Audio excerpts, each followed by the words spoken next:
मित्रहो, माझे channel subscribe केलं नसेल तर विद्यार्थी मित्रहो, माझे चॅनल सबस्क्राईब केलं नसेल तर सबस्क्राईब करा.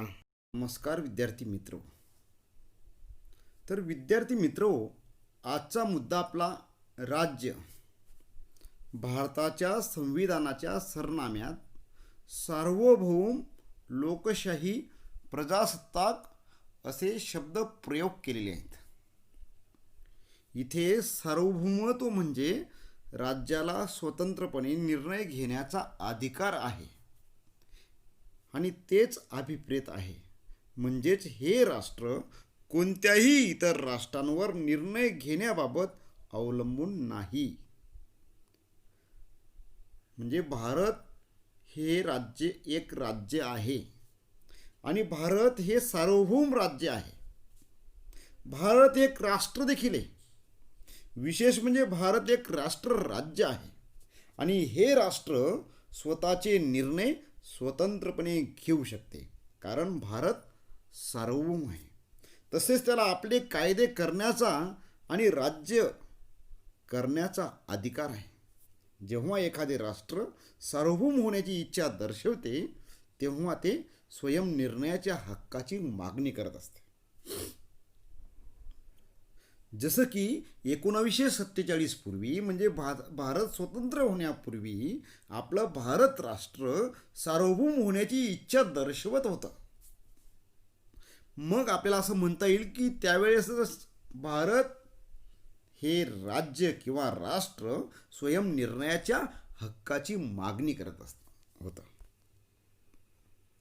आणि भारताची जी मागणी होती ती इंग्रजांकडून होती, कारण इंग्रजांचं भारतावर जवळपास 150 वर्ष राज्य होतं. म्हणून भारताला त्यावेळेस सार्वभौमत्व नव्हतं. म्हणून भारताला सार्वभौमत्व राष्ट्राचं म्हणजे एक राज्याची मान्यता देखील नव्हती.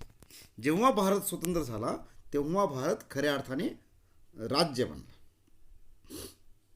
राज्याच्या काही व्याख्या पण आहेत. राज्याच्या काही व्याख्या आहेत. एरिस्टॉटल म्हणतात, राज्य हा परिपूर्ण आणि स्वावलंबी आयुष्य असलेल्या कुटुंबाचा आणि खेड्यांचा संघ असतो. यात आनंदी आणि प्रतिष्ठित आयुष्य असणे अपेक्षित आहे. काय म्हणतात एरिस्टॉटल? राज्य हा परिपूर्ण आणि स्वावलंबी आयुष्य असलेल्या कुटुंबांचा आणि खेड्यांचा संघ असतो. म्हणजे राज्यामध्ये अनेक कुटुंब असतात, खेडे असतात, त्यांचा संघ असतो आणि तो त्यांचे आयुष्य स्वावलंबी आणि परिपूर्ण जगण्याचा प्रयत्न करतो.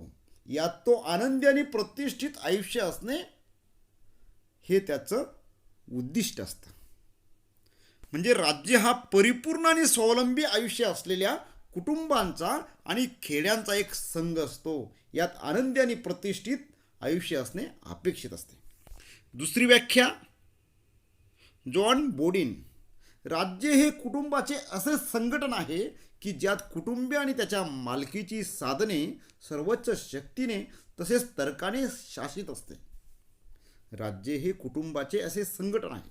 म्हणजे राज्य हे एक संघटन आहे. विशेष म्हणजे राज्य हे कुटुंबाचं संघटन आहे आणि ज्यात कुटुंबीय आणि त्याच्या मालकीची जी साधने असतात ती सर्वोच्च शक्तीने तसेच तर्काने शासित असतात. म्हणजे त्याच्याकडे सर्वोच्च शक्ती असते. अनेक कुटुंब एकत्र असतात, त्यांच्या मालकीची साधने देखील असतात. वुड्रो विल्सन म्हणतात, एका विशिष्ट भूप्रदेशात कायद्यासाठी सुसंघटित केलेले लोक म्हणजे राज्य होय. एका विशिष्ट भूप्रदेशात कायद्यासाठी सुसंघटित केलेले लोक म्हणजे राज्य. कशासाठी सुसंघटित केलेले? कायद्यासाठी सुसंघटित केलेले लोक. कोणत्या प्रदेशात? एका विशिष्ट भूप्रदेशात. भूप्रदेश असेल, एक विशिष्ट भूप्रदेश असेल आणि ह्या एका विशिष्ट भूप्रदेशात सुसंघटित केलेले लोक असतील आणि ते कायद्यासाठी असतील, त्यालाच राज्य म्हणतात. एका विशिष्ट भूप्रदेशात कायद्यासाठी सुसंघटित केलेले लोक म्हणजे राज्य होय. हेरोल्ड लास्की म्हणतात, वाटून दिलेल्या भौतिक क्षेत्रात काय वाटून दिलेल्या भौतिक क्षेत्रात सर्व संस्थांवर श्रेष्ठत्वाचा दावा करणारे लोक आणि शासन यात विभागलेला भूप्रदेशात्मक समाज म्हणजे राज्य होय. म्हणजे एक प्रकारे वाटून दिलेलं भौतिक क्षेत्र असतं. सर्व संस्थांवर श्रेष्ठत्वाचा दावा करणारे लोक असतात आणि त्यात शासन देखील भूप्रदेशात्मक समाज म्हणजे शासन हे भूप्रदेशात्मक समाजामध्ये विभागलेलं असतं. त्यालाच राज्य म्हणतात. असे हे आपल्याला चार विचारवंतांनी ज्या व्याख्या केल्या आहेत त्या आपण व्यवस्थित लक्षात घेऊया. तर राजकीय स्वयंनिर्णयाच्या हक्काचा आग्रह हा एखाद्या राष्ट्राला राज्याच्या दिशेने घेऊन जातो.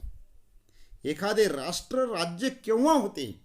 राष्ट्राला राज्याचा दर्जा प्राप्त होण्यासाठी सार्वभौमत्व, स्वतंत्र शासन व्यवस्था, भूप्रदेश आणि लोकसंख्या हे घटक आवश्यक असतात. राज्याला राजकीय समुदाय म्हणून संबोधले जाते. राज्याचे अस्तित्व आपल्याला सातत्याने जाणवत असते. राज्य आहे किंवा नाही ते आपल्याला कळत असतं. शिक्षण, समाज कल्याण, संरक्षण, कायदा आणि सुव्यवस्था यासारखी कार्य देखील राज्यच करत असतं. म्हणून राज्याची स्पष्ट अशी जाणीव आपल्याला होते. राज्याचं अस्तित्व आपल्याला लक्षात येतं आणि सातत्याने ते जाणवत असतं. आणि विशेष करून म्हणजे त्याचबरोबर मृत्यू आणि जन्म यांची नोंदणी देखील त्या ठिकाणी केलेली असते. म्हणजे जन्म मृत्यूची नोंदणी, पॅन कार्ड, आधार कार्ड, लग्नाची नोंदणी यासारखी वैयक्तिक कार्य देखील राज्यातर्फे केली जातात. प्रत्येक बाब राज्यात नोंदणीसाठी केली जाते. राज्य हे आपला हक्क देखील प्रदान करते, आपल्याला न्याय देते, समानता ठेवते आणि स्वातंत्र्याची हमी देखील देते. स्वातंत्र्याचे हक्क सुद्धा राज्यच देत असते आपल्याला. त्याला आपण नागरी हक्क देखील म्हणतो. राज्याने दिलेल्या हक्कांना नागरी हक्क आपण म्हणतो. मित्रहो, राज्य हे जसे आपल्याला हक्क प्रदान करते, न्याय देते, समानता ठेवते आणि स्वातंत्र्याची हमी देते, अगदी त्याच पद्धतीने आता राज्य म्हणजे नेमकं काय आणि राज्य कसं बनतं ते आपल्याला पाहायचं आहे. म्हणून आपण या ठिकाणी राज्याचे घटक पाहणार आहोत. राज्याचे घटकांपैकी पहिला घटक म्हणजे सार्वभौमत्व. कधी कधी सार्वभौमत्व हा राज्याचा महत्त्वाचा असा घटक मानला जातो. तेवढंच नाही तर सार्वभौमत्व स्वातंत्र्य या शब्दाऐवजी देखील वापरला जातो. सार्वभौमत्व हा कायद्याच्या चौकटीतील शब्द आहे. सार्वभौमत्वाशिवाय राज्य शक्य नाही. जर राज्याला सार्वभौमत्व असेल तरच ते राज्य असेल, अन्यथा त्याला राज्य म्हणता येणार नाही. सार्वभौमत्व किंवा सार्वभौम अधिकार म्हणजे सर्वश्रेष्ठ अधिकार आणि हा सर्वश्रेष्ठ अधिकार ज्या राज्याकडे असतो त्यालाच राज्य म्हटलं जातं. तर स्वातंत्र्य या शब्दाचे स्वरूप आपल्याला अगदी राजकीय दिसते. राज्य हे कायदेशीरदृष्ट्या सार्वभौम असते आणि त्याला स्वतःचे संविधान असते. आता भारत 1947 साली राजकीयदृष्ट्या स्वतंत्र झाला आहे. 1947 पूर्वी भारताला संविधान नव्हते. भारत सार्वभौम नव्हता. भारताला सार्वभौमत्व मिळालं 1947ला आणि संविधान मिळालं 1950ला. मग भारत खऱ्या अर्थाने सार्वभौम राज्य बनला. सार्वभौम राज्य बनण्यासाठी त्या देशाला स्वातंत्र्य हवे असते. त्याच्याकडे स्वयंनिर्णयाचं तत्त्व आवश्यक असतं आणि ते स्वयंनिर्णयाचे तत्त्व त्याने स्वतःच्या मर्जीने निर्णय घेण्यासाठी असतात. त्या देशावर कोणाचेही राज्य नसतं, कोणाचंही आधिपत्य नसतं. तो देश स्वतंत्र आधिपत्याखाली चालतो. त्या देशात स्वतंत्र अशी शासन व्यवस्थापन असते. म्हणून राज्याचा दुसरा घटक म्हणजे शासन संस्था. प्रत्येक सार्वभौम राज्याला स्वतःची शासन संस्था आवश्यक असते. शासन संस्था असेल तर ते राज्य असेल, स्वातंत्र्य शासन संस्था नसेल तर राज्य नसेल. आणि हे शासन सार्वभौम आणि स्वतंत्र असणे अत्यावश्यक आहे. आपण उदाहरण घेऊया. ब्रिटिश राजवटीत भारतात शासन व्यवस्था होती, मात्र ती सार्वभौम होती का? ती स्वतःची होती का? ती स्वतंत्र आणि सार्वभौम नव्हती. म्हणून स्वातंत्र्य प्राप्तीच्या आधी भारत हे एक राज्य नव्हते, कारण त्याला मान्यता नव्हती, कारण ते सार्वभौम नव्हते. स्वतःचे निर्णय स्वतः घेत होते का? नाही. राज्याच्या संस्था या सार्वजनिक स्वरूपाच्या असतात. या सार्वजनिक संस्थांमध्ये कार्यकारी मंडळ, कायदे मंडळ व न्यायमंडळ, नोकरशाही इत्यादी शासन संस्थेच्या घटकांचा समावेश होतो. धोरण निर्मिती, कायदे करणे, निर्णय घेणे आणि त्याची अंमलबजावणी ही जबाबदारी सार्वजनिक संस्थांची असते. शासन संस्थेचे 3 अंग महत्त्वाचे आहेत: कायदे मंडळ, कार्यकारी मंडळ आणि न्यायमंडळ. कायदे मंडळ कायदे करते, न्यायमंडळ न्यायदान करते, कार्यकारी मंडळ कायद्याची अंमलबजावणी करते, धोरणाची निर्मिती करते, धोरण ठरवते. मग ह्या सगळ्या गोष्टी शासन संस्थेमध्ये येतात. म्हणून शासन संस्था असेल तर राज्य असेल, आणि ती शासन संस्था ही सार्वभौम असली पाहिजे, सर्वश्रेष्ठ असली पाहिजे, आणि तिने स्वयं निर्णय घेतले पाहिजेत, आणि ती संस्था त्या राज्याचीच असली पाहिजे. ही जबाबदारी सार्वजनिक संस्थांची असते. आणि सार्वजनिक संस्था आणि खाजगी संस्था यात फरक देखील असतो. खाजगी संस्था ह्या नागरी समाजाचा भाग, उदाहरणार्थ खाजगी व्यवसाय मंडळ इत्यादी. तसेच सार्वजनिक संस्थांना राज्याच्या नावे कार्य करण्याची आधी मान्यता असते. म्हणजे शासन संस्थेमध्ये खाजगी संस्था असतात, काही सरकारी सार्वजनिक संस्था देखील असतात.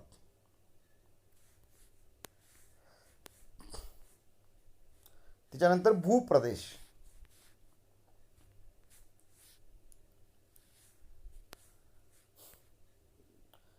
त्याच्या आधी आपण माहीत आहे का तुम्हाला हा मुद्दा घेऊया.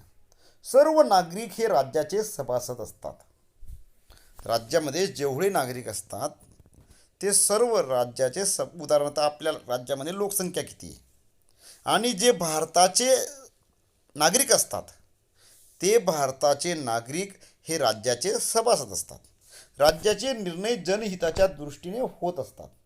निर्णय घेण्याच्या अधिकाराला आधी मान्यता असे म्हणतात. म्हणून राज्याला जनहितासाठी निर्णय घेण्याची आधी मान्यता असते.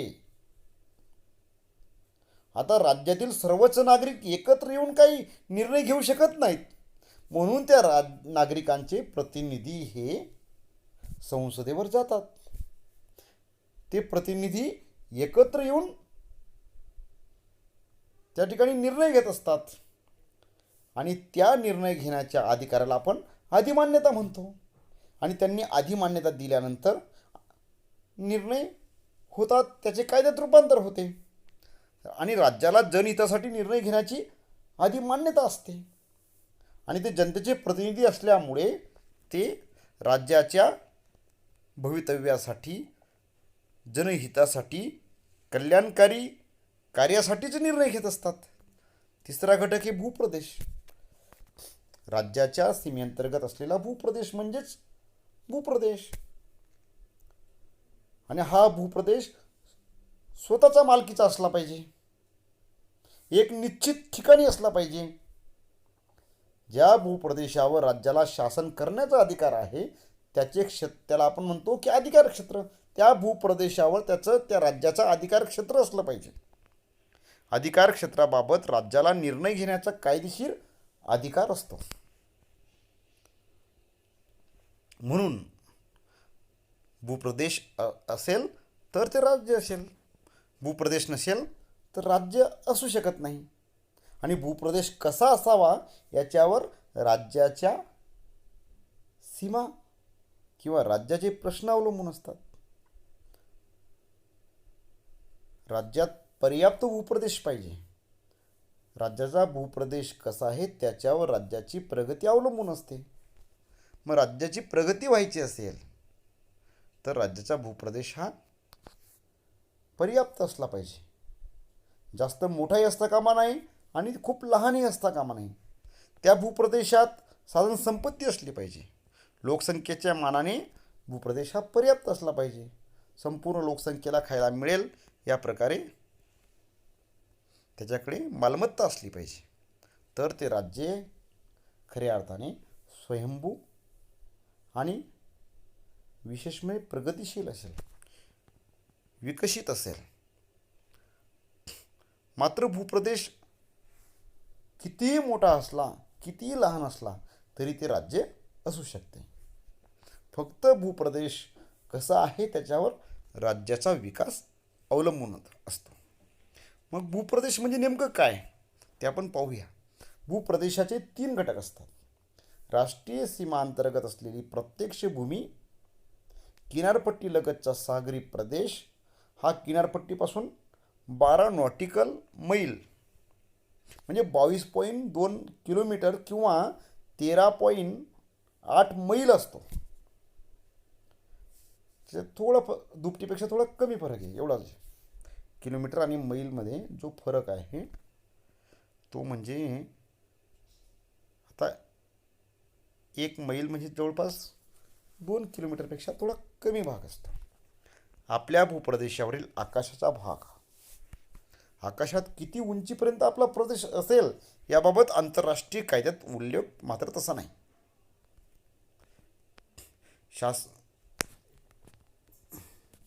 तर अशा प्रकारे आपल्याला भूप्रदेश हा राज्याला आवश्यक असतो हे आपण लक्षात घेऊया.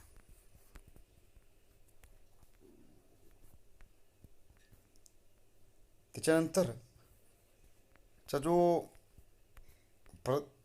चौथा घटक आहे तो म्हणजे लोकसंख्या. राज्याच्या अस्तित्वासाठी लोक आवश्यक असतात. लोकसंख्या असेल तर राज्य असेल, लोकसंख्या नसेल तर राज्य नसेल. लोकसंख्या किती असावी याच्यावर राज्य देखील अवलंबून नसते. लोकसंख्या खूप जास्त असेल तरी राज्य असेल, लोकसंख्या खूप कमी असेल तरी राज्य असेल. मात्र लोकसंख्या जर पर्याप्त असली तर ते राज्य विकसित होऊ शकते, राज्याचा विकास होऊ शकतो. म्हणून राज्याचा विकास व्हायचा असेल तर लोकसंख्या ही देखील पर्याप्त असली पाहिजे. त्या राज्यामध्ये भूप्रदेश कसा आहे, भूप्रदेशामध्ये साधनसंपत्ती किती आहे, त्या पद्धतीने त्या राज्याची लोकसंख्या असावी म्हणजे ते राज्य विकसित असेल. लोकांमध्ये कोणत्याही प्रकारची विविधता असू शकते.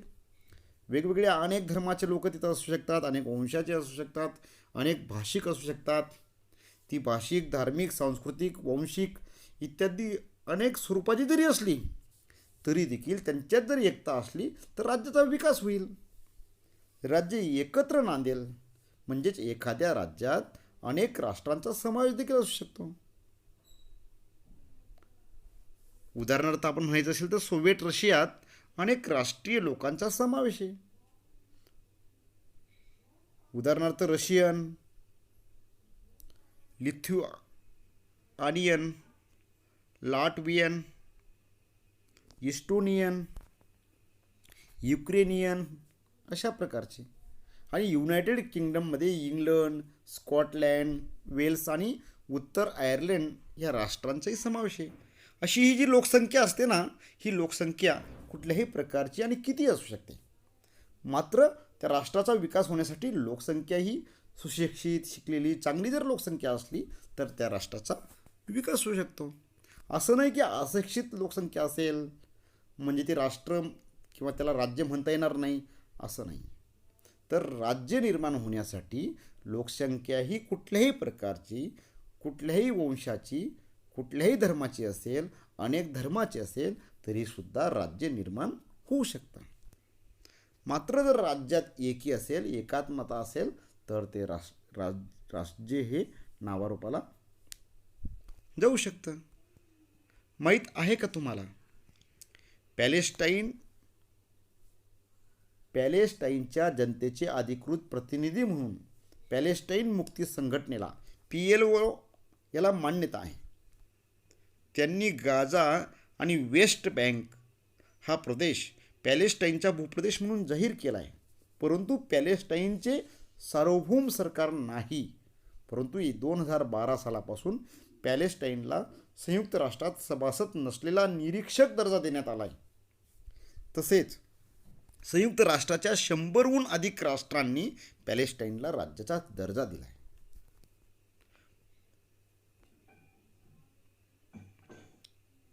ठीक आहे विद्यार्थी मित्र, अशा प्रकारे राज्याचे 4 घटक आवश्यक असतात. 4 घटकपैकी एक घटक नसला तरी ते राज्य असू शकत नाही. म्हणजे राज्याला 4ही घटक आवश्यक असतात. म्हणून आपण म्हणू शकतो की राज्याचे 4 आणि महत्त्वाचे घटक.